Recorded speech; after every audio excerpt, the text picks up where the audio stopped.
I want to tell you another fun story about my life. Well, a testimony. I've had this for like 35 years. No, sorry. Gosh darn it, I'm so tired. I've had it for 15 years. Not 35. I am 35. A woman made this for me when I was working at one of the banks on the island. And when God became started becoming really real in my life,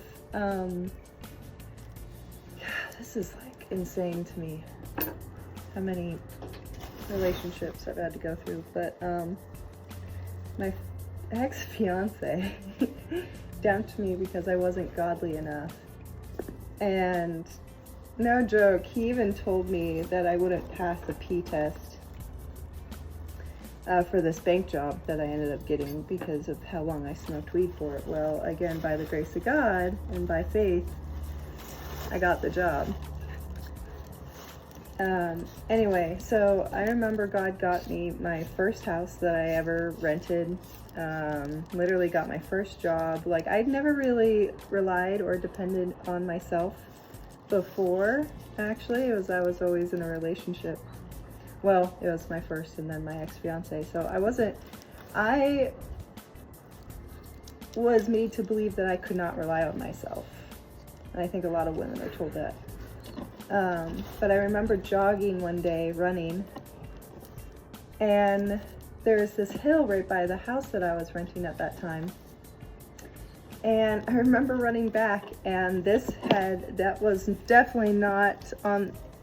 not on the road when I ran down. But when I was running up, someone had spray painted, "You are so loved." And I broke down on the side of the road because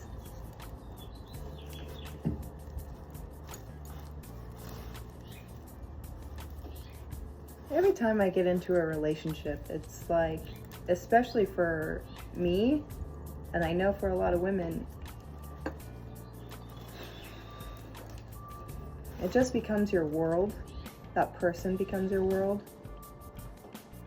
And then when they show any lack of care or lack of, "I don't want you anymore because you're not godly enough." And people convinced him that I wasn't godly enough.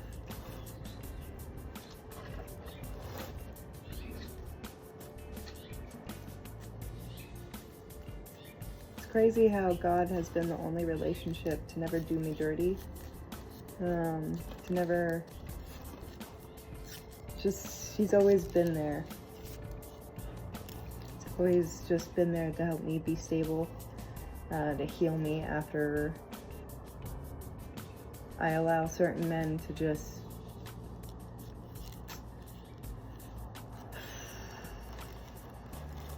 there's a lot of emotional abusive men out there, and it's really hard to filter through them because they're very charismatic and very nice and charming. But I have learned in my short 35 years that charisma and charming is the most deceitful. But as I'm packing, and I have all this stuff that people have given me throughout the years because they've experienced God through me.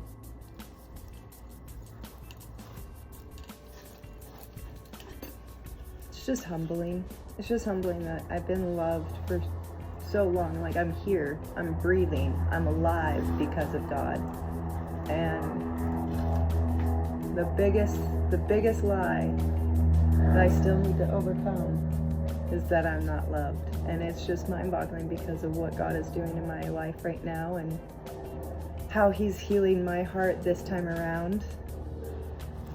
And just knowing that, like, I don't know how this happened, but I ended up getting into this pace of busyness and restlessness, and I didn't really see it until I had to be re-traumatized. Now I have turtles to help me slow down. It's not a good idea.